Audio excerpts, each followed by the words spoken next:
Hi everyone. Today I'm going to tell you about some recent work where we characterize chaotic dynamical systems as an intermittently forced linear system. So we take nonlinear chaotic dynamics and we represent these dynamics in a linear systems framework using Koopman operator theory. And this linear model that we get out has intermittent forcing that essentially characterizes these intermittent or transient events such as lobe switching in the Lorenz attractor, bursting, intermittent phenomena like that. So chaotic dynamical systems are extremely important in many diverse applications and fields of science. For example, the climate, turbulence, the stock market, disease spread, the motion of the planets. Chaotic dynamical systems are ubiquitous, and it's one of the most well-studied and interesting problems in dynamical systems and in mathematics in general. And so we're really excited that we have this kind of new perspective on chaos in terms of modern machine learning, data science, and Koopman theory. This is work with my co-authors Brunton, Josh Proctor, Eurika, Kaiser, and Nathan Kutz. Okay, so just a little bit about dynamical systems. We're going to talk about the classical perspective, the kind of Poincare geometric perspective, where you have some dynamical system, x dot equals f of x. And this is a system of coupled ordinary differential equations, probably nonlinear. And these differential equations essentially codify the interactions of time-varying quantities of a system, right? So this could be a discretized version of a fluid flow solver, or this could be the position and velocities of all of the planets in the solar system. Lots and lots of cool examples of dynamical systems, these coupled nonlinear differential equations. And the traditional way that we think about solving these is to try to understand where particles go, or where initial conditions, where trajectories of this dynamical system go in forward time and where they came from in backward time. So you can integrate your dynamical system forward in time and cook up a discrete time kind of update. So if I know my time at time k, I can tell you where the system will be at time k plus 1.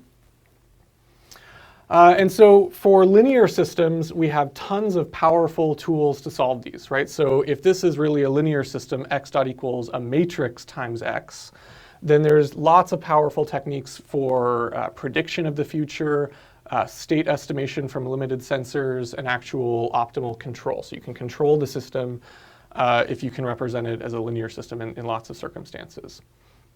Okay. But we're used to interacting with nonlinear systems. So the difference, one of the main differences between linear systems and nonlinear systems is that in nonlinear systems, you could have multiple fixed points. So in this example, you have 3 fixed points, a saddle in the middle, and then 2 centers on the outside.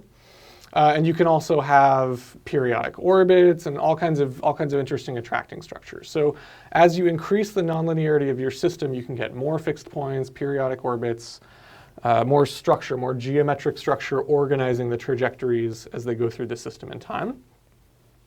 And as we increase the nonlinearity a little bit more, your system can become chaotic.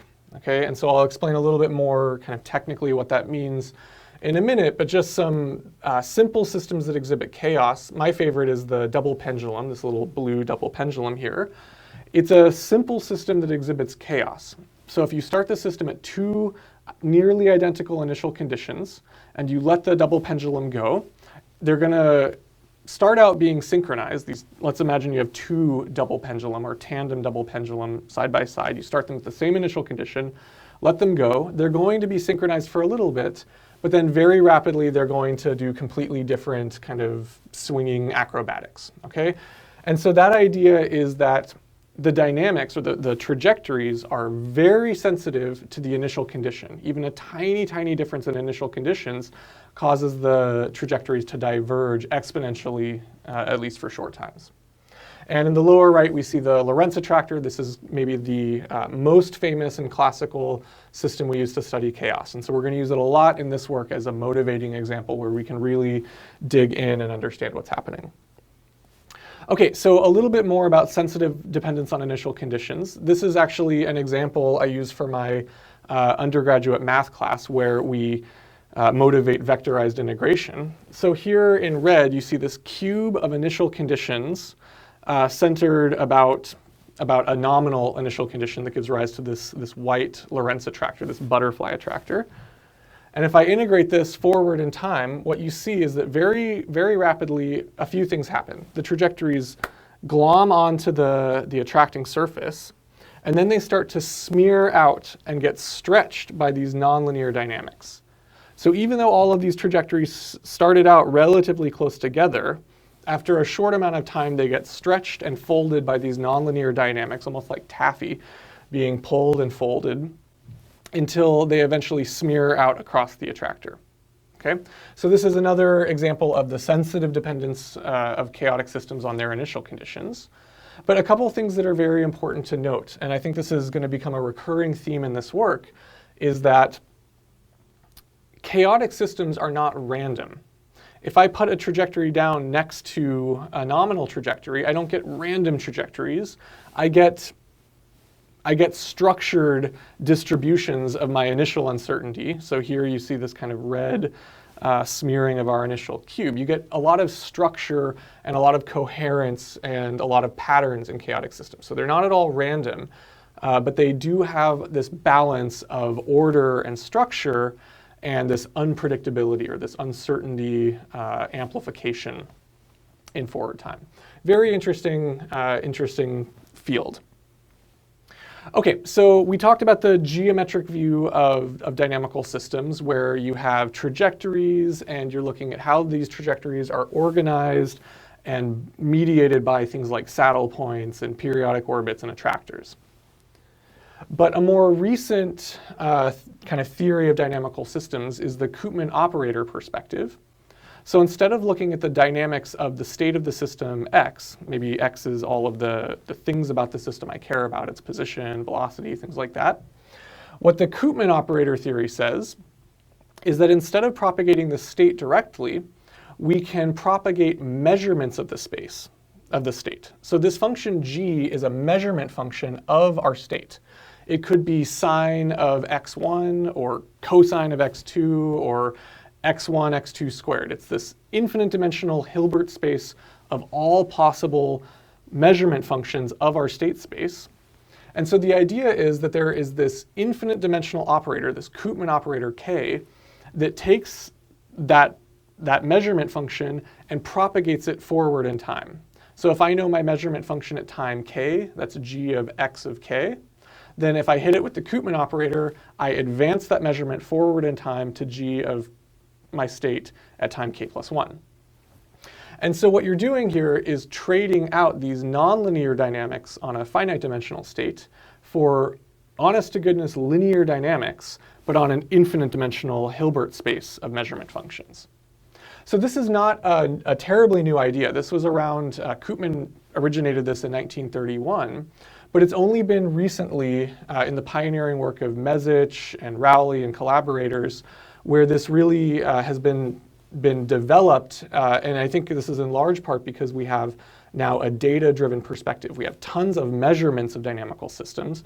We don't always know the equations of motion. For lots of systems like turbulence or the stock market, I don't even know what this is, but I do have lots of measurements. And so there's this data-driven perspective that maybe we should be propagating the measurements of the system, and Koopman tells us that we actually have a hope of getting a linear representation if we choose the right measurements. Very, very cool. And so this is a perspective that we've taken in a recent paper that, and you know, this is synthesizing these ideas of the right measurements and Koopman representations. If you can find a subspace of your measurement space, your Hilbert space of all possible measurement functions, if you find a subspace that remains invariant to the Koopman operator, so that means if I pick any function in the subspace and I hit it with Koopman, I stay in the subspace. If you can find that kind of a measurement subspace, then your Koopman operator restricted to that subspace becomes a finite dimensional linear operator, a matrix. And we know tons of powerful techniques for how to handle matrix system of equations, linear equations, right? We can do analytic future prediction, optimal control and estimation, all kinds of neat stuff for linear systems. So as long as you can find a Koopman invariant subspace of measurements, you can do this. Amazing.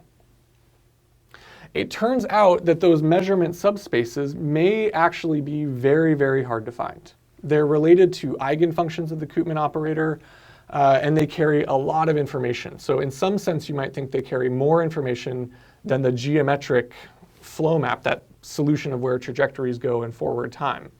So if you can find a Koopman invariant measurement subspace, there's tons of powerful things you can do, but finding these subspaces might be exceedingly difficult. Okay? And so what we're talking about today is really an alternative perspective of how to get Koopman invariant measurement subspaces for chaotic systems. Okay, and we call this the Hankel alternative view of Koopman, or HAVOK. Goes nicely with chaos, right? So we're looking at chaotic systems, and we apply this HAVOK analysis to get good intrinsic measurement coordinates where we can get a finite dimensional Koopman linear approximation. Okay. So I'm going to outline the entire HAVOK analysis on this simple Lorenz system. We're going to go through in detail all of the steps where we can really understand everything. And then we're going to apply this to much more complicated real-world systems soon. Okay, so the idea here, this is really based on time delay coordinates, embedding theory, and also system identification with the Hankel operator. So we start with a Lorenz system. This is the Lorenz attractor, the butterfly attractor. And let's say we only had a single measurement of the system. We could only measure the time history of the x variable. So we can measure this x variable in time. And it looks something like this. When it's on one attractor, it's up here, then it switches down to the other lobe, then it switches back, and so forth. And the switching is pretty unpredictable, okay? So you have one measurement variable x, but you have a time history.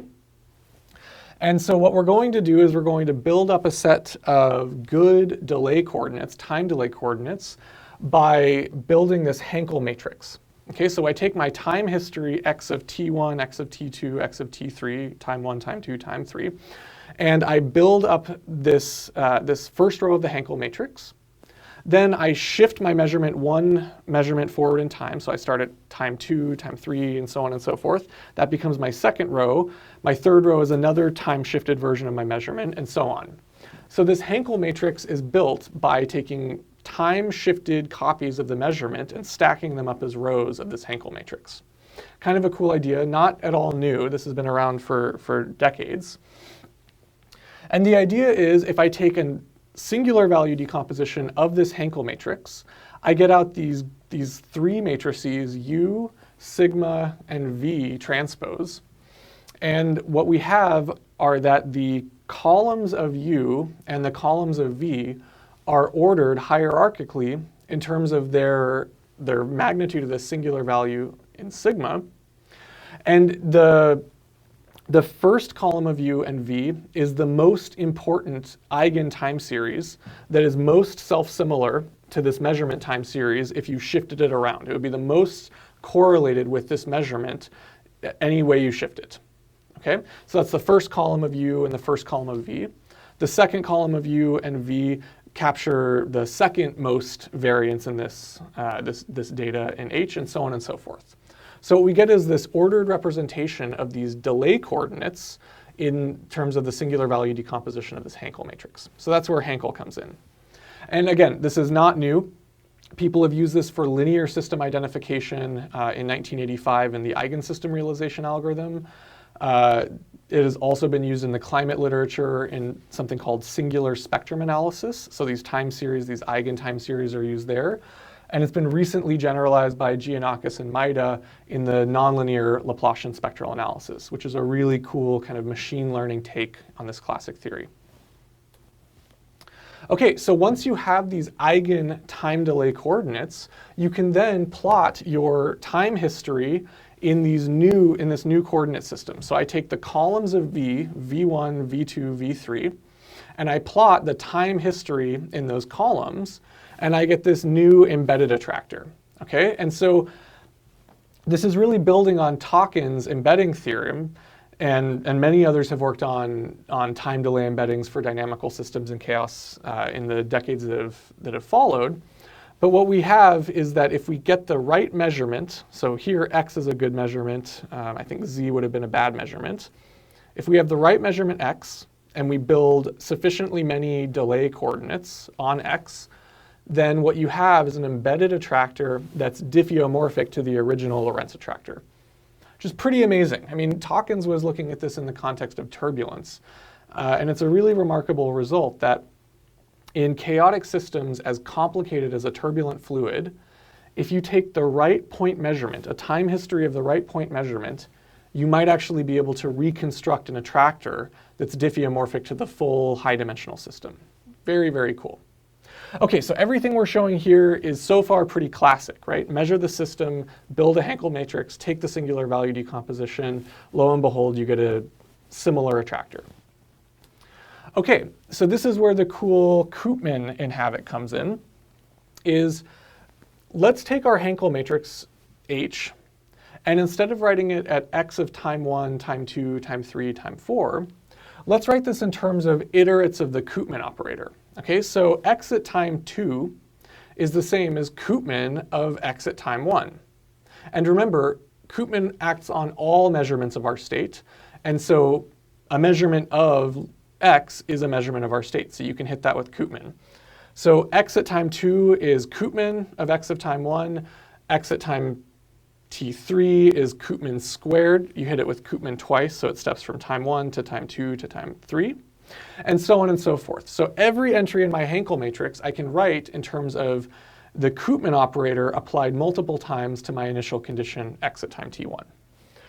Now remember, we're trying to find a measurement space that's invariant to the Koopman operator, so that if I'm in this measurement space and I hit it with the Koopman operator, I stay in this measurement space. And so this is where the data-driven singular value decomposition of the Hankel operator comes into play here. So the columns of U are the most important columns to expressing the columns in H. And in many, many systems, what you find is that I only need maybe 5 or 10 or 15 or 20 different columns of U to express the thousands of columns of H, right? I collect tons of data for H, I stack it into this big, big matrix, but that matrix is often low rank, and the low rank structure comes out of the singular value decomposition. So what we find is that all of these columns of H are approximately, numerically at least, linearly dependent on the leading R columns of U. So R might be 15 in this case. I think in Lorenz it's 15. So with 15 columns of U, I can express within almost machine precision every possible column in H. And so what that means is that that's a measurement subspace. So those eigen-time-delay coordinates in U is a measurement subspace. I measure the time history in these U coordinates. And if I hit any of those measurements with the Koopman operator, I stay in that measurement subspace because all of the columns are spanned by the columns of U. So this is really a remarkable and very fortunate fact that you get this data-driven Koopman invariant measurement system in terms of time delay coordinates from the Hankel matrix. And I'll note that this really works the best in the context of chaotic systems, because in the chaotic system, you never really come back to exactly the same point. You're always kind of densely exploring your attractor, so you don't get stuck in fixed points, you don't get stuck in, periodic orbits, and so you don't have this issue of trying to characterize the behavior in local neighborhoods, with one global linear model. So this is a Koopman invariant measurement system that's tailor-made for the attractor where you're collecting the data. And the more data you collect, the better, your linear dependence assumption gets, and the more approximately you get in a Koopman invariant measurement space. And I'll note that this is related to data-driven ideas in a recent paper by Giannakis, and also to the nonlinear Laplacian spectral analysis. So there's, these ideas of kind of these closed systems in terms of time delays is starting to come around, and it's very, very exciting. Okay, so Koopman, if we have a connection with Koopman, this motivates trying to build a linear system on these time delay coordinates in V1, V2, V3, up to VR. Okay? Again, this is the Hankel in HAVOK, and this is the Koopman in HAVOK. So what we do now is we take the time history of these V components. So in this far right matrix over here, we have these time histories of V1, V2, V3, all the way up to VR. And again, in the Lorenz case, R is 15. And so what we're going to do now is build a regression model on those eigen-time-delay coordinates. So this is very much like the dynamic mode decomposition or the sparse identification of nonlinear dynamics, this DMD or this SIND method, where you're building these regression models from data. But the trick here is that we're building this regression model from eigen coordinates of the Hankel matrix. Okay, so we're using these time delay coordinates to build these regression models, and we're doing it for fully nonlinear systems, not linear systems like in ERA or DMD. So you build this regression model, and you find some very interesting things. Okay, so the first R-1 delay coordinates, in this case that would be V1 to V15, you get a very, very good regression fit in terms of the dependence of these R-1 variables on the first R-1, and you have this last column for the rth V mode. But what you find is that the fit of the last term, this rth mode, the 15th time series, eigentime series, has a terrible fit, a terrible regression model. So VR dot does not equal some linear combination of all of my V's. And in fact, we discovered this whole framework when trying out this SIND algorithm on this time delay problem. And you found that even if you include nonlinear terms, this last row equation just isn't very good. It's never well modeled with linear or even nonlinear dynamics, which is kind of bizarre. Maybe we just don't have the right basis to represent the dynamics in yet. But what this makes us think is if I omit that bottom row, and now I just consider VR as a forcing term, I actually have a great linear regression model in my first R-1 time delay coordinates. So what I have is V dot equals a matrix times V plus another matrix times this last VR. Okay, and that's really a linear system plus an input, where that input is now this last eigen-time delay coordinate, the rth eigen-time delay coordinate in this data analysis. And because of this connection to the Koopman operator, this HAVOK analysis really guarantees that you can build this kind of model for any chaotic system as long as you measure the right variable so that you get this kind of Tokens embedding, so that you get something that's really related to the first attractor you care about in the first place. So here I'm actually showing you results. So this red curve down here is the rth time delay coordinate. That's kind of our forcing term because we can't really model that. So it's coming into the model as forcing. And then if you model this linear system with that red forcing, what comes out of this linear system are the dynamics, the predicted dynamics, which we're plotting here in blue. And you see that you actually get the attractor dynamics very, very well. And remarkably, when the dynamics switch from one lobe of the attractor to the other lobe, you actually get bursting phenomenon in this intermittent red forcing signature. So very cool. Right off the bat, we're seeing strong patterns and structures in the data coming out of this. And we see that our model, the blue points, actually fit the data, the white curve underneath, very well. And so if you run this model through with the right forcing, you get a reconstructed or predicted attractor from a linear model that very nicely matches this delay embedded nonlinear attractor. And if you look at the statistics of your intermittent switching, so that's that red curve on the very, very lower right, you see, so you see the Gaussian curve is this white dashed curve, and our intermittent forcing is very non-normal. So it has these long tails corresponding to these extreme forcing events that happen to be quite rare. So you have rare extreme forcing events that are driving the lobe switching of this Lorenz system. And this is very similar to ideas found in papers by Sapsis and Maida and collaborators, where they're looking at intermittent forcing and rare extreme events, for example, in climate or ocean modeling or turbulence or things like that. So very neat connection where you're getting this intermittent forcing, and when the intermittent forcing bursts, that corresponds to something very nonlinear like lobe switching.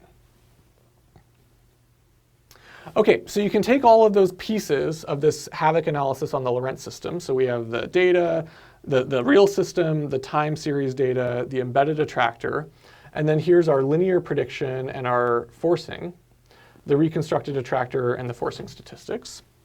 And you can apply this to many, many more systems. So we have gone into depth on many other chaotic systems, so the Rossler attractor, the Mackey-Glass delay differential equation, the double pendulum, and then a bunch of more real-world examples like Earth's magnetic field switching. So this is a very sophisticated simulation of the pole switching, the north and south pole switching of the Earth's magnetic field.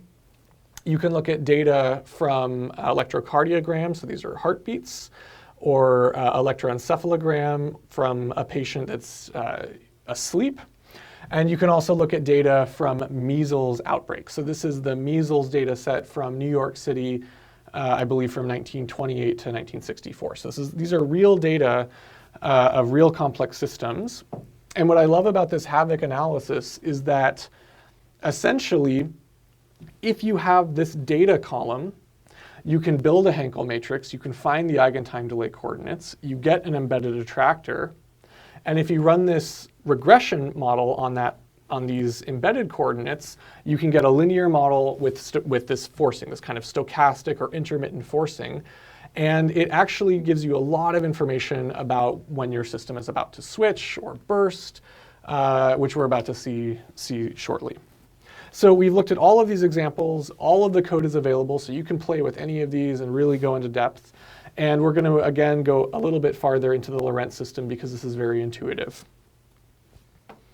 OK, so what I want to show you here is that these HAVOK models, these Hankel alternative view of Koopman models, actually are predictive. So you can use them to predict what's going to happen in the future, which is what a good model should be used for. OK, so the last time delay coordinate, this VR, we don't have a future prediction of VR. I told you you can't model it very well with linear dynamics or nonlinear dynamics. So we don't have a great model for VR. But if I'm collecting a streaming data from my dynamical system, I can always compute what the current value of VR is by taking my last little bit of time history and dotting it with my columns of U from the singular value decomposition. And so I can have this kind of running window of VR up to now. And what I'm showing you here is if I was watching this running window as I'm collecting more and more data, I'm watching this forcing signal. When that forcing signal gets large, it tells me that the system is about to do something nonlinear. It's about to do something interesting, like switch lobes. So it's going to switch from the top lobe to the bottom lobe, or that's maybe the left and the right lobe, when this forcing signature becomes large enough. Okay, so what I've done here is essentially taken the forcing signal, VR, and I've also plotted VR squared, so you can kind of see it a little bit more exaggerated and just positive. Whenever this signal is larger than a threshold, we color the trajectory red. And so what you find is that this red trajectory, so red is basically our red flag that says, hey, the system's about to do something like switch. And we see this signature of the system about to switch well before it actually switches to the other lobe. So you get almost a full revolution on the lobe you're on, where you know that you're about to switch onto the other lobe. So this really is predictive. You could measure your system, you could compute the up to now history of VR, and when that starts to turn red or get large, you know that you're about to switch in the next period. Very cool.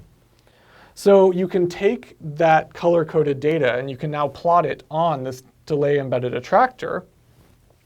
And what you find is that the red regions are where this external forcing is very large, okay? And the white regions are where the forcing is relatively small. So the interpretation here is that when the forcing, that VR, is very, very small, then the system is very well described by that linear part of the dynamics, that v dot equals a times v. So to some extent, all of this white region here is one big Koopman linear model on time delay coordinates. And interestingly, it is kind of surrounding three different fixed points, the saddle in the middle, and then these two kind of centers. So the white region is where forcing is not active, and the system is well described by linear dynamics. And these red regions are where that forcing becomes large, and you know that something essentially nonlinear, like a lobe switching, is about to happen. And you can see that these are very coherent. They're not randomly placed. Maybe I'm doing some loop here, and the minute my trajectory turns red, I know that after one more revolution, I'm about to switch to the other lobe. Okay? So very predictive and also very structured. And you can also plot the same colors on the original Lorenz attractor in the full system, the full XYZ system. And we thought it would be interesting to compare this to the almost invariant sets of the Perron-Frobenius operator. So Koopman and Perron-Frobenius are dual operators. And so if you look at the almost invariant sets, or the sets that kind of stay coherent under the flow of the dynamics of the Perron-Frobenius operator, you find this very beautiful connection. So you get these two almost invariant sets, set A and set B, and they're kind of dovetailed into each other. So you have the inner lobe of the left lobe and the outer region of the right lobe. That forms invariant set A. And invariant set B is kind of the complement. It's the inner region of the right lobe and the outer region of the left lobe. And so this kind of tells you that this region stays coherent, and it's kind of connected to this outer band here, and the same with the blue trajectories. But what's remarkable is that you have these two completely different analyses, Perron-Frobenius almost invariant sets, and this Hankel alternative view of Koopman. But you find that the outer region of these almost invariant sets very nicely aligns with this outer region of our Koopman analysis. Okay, so the inner white region, again, is this kind of Koopman linearized system. And the red region on the outside are all of the trajectories where there's some essential nonlinearity and you can't represent it as a Koopman model. And why might you need some essential nonlinearities? Well, my Koopman operator, a finite dimensional representation of Koopman, can't possibly represent multiple fixed points or multiple attractors or multiple periodic orbits, because any linear system only has one fixed point in the middle at the origin. And so, if you are modeling a chaotic or a really nonlinear system using this Koopman analysis, it stands to reason that there would be some regions of phase space where the linear model just isn't very good, and you need something else, this intermittent forcing or something like that. So pretty cool analysis. Going back to the delay embedding, I wanted to just show you kind of the skeleton of these lobe switching events. So we start at point A. This is just our trajectory. This is a real trajectory of the Lorenz system, color-coded by that external forcing term. So we start at point A, and we do 4 inner revolutions on the right lobe until point B, when this nonlinear forcing becomes large enough that our red flag goes up. So at point B, we know that the system is about to switch, and it does. So one period later, it switches to the next attractor at point C. The forcing becomes small, and we know that we're going to be on this attractor for a while. So we're on this attractor for 3 more revolutions, and then at point D, our red flag goes up, and after 1 more revolution, we're going to jump back to the right lobe. Okay? So this is very cool. There's a lot of prediction you can get out of this analysis. So you would have a lot of heads up that you're about to lobe switch. Purely data-driven. Okay, so again, the Lorenz system, very well characterized. And now we can add this rightmost column highlighting this embedded attractor by whether or not the nonlinearity is active or not active. Okay, so the white regions are essentially linear, and the red regions are essentially nonlinear. There's some forcing of the linear system that I can't really characterize that well, but I can measure it. Okay, so let's zoom in a little bit more on another example, the Earth's magnetic field. This is a really cool example. So what we do is essentially run a simulation of this kind of averaged MHD equation with turbulent fluid fluctuations that are forcing the system. And this is a model for the dynamics inside the Earth that are giving rise to magnetic field dynamics. And all of the details are in this line of work down here. So we simulate the system.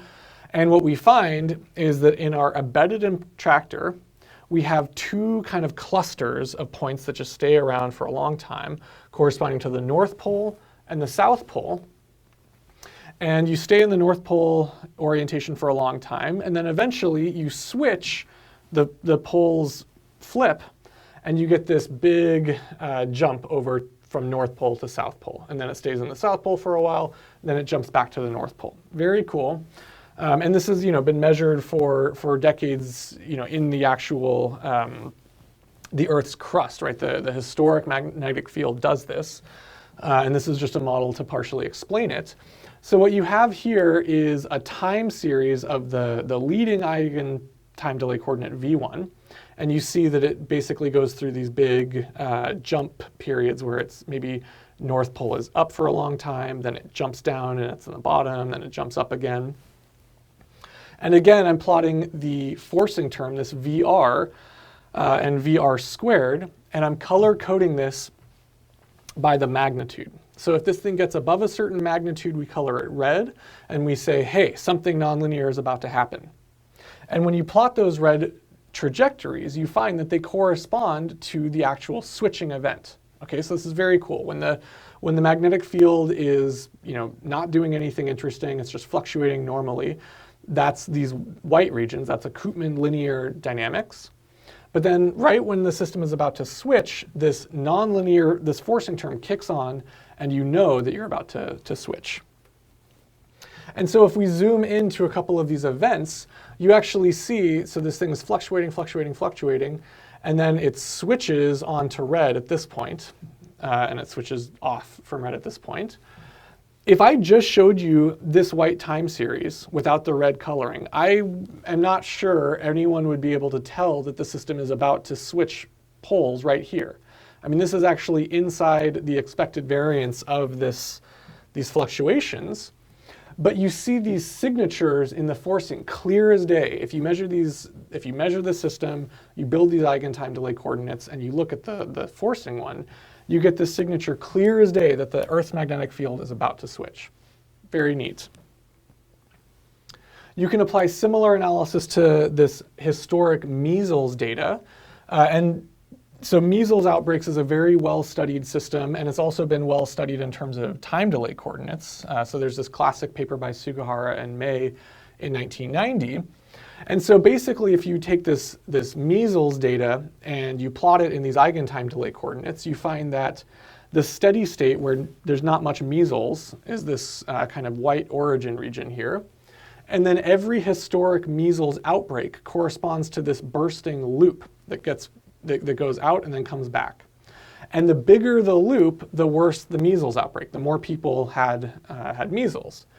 So, outbreaks are kind of this direction and steady states over here. And again, if we plot this in our time delay coordinates, so V1 is our first leading eigen-time delay coordinate. And whenever this gets really negative, that's a bad measles outbreak.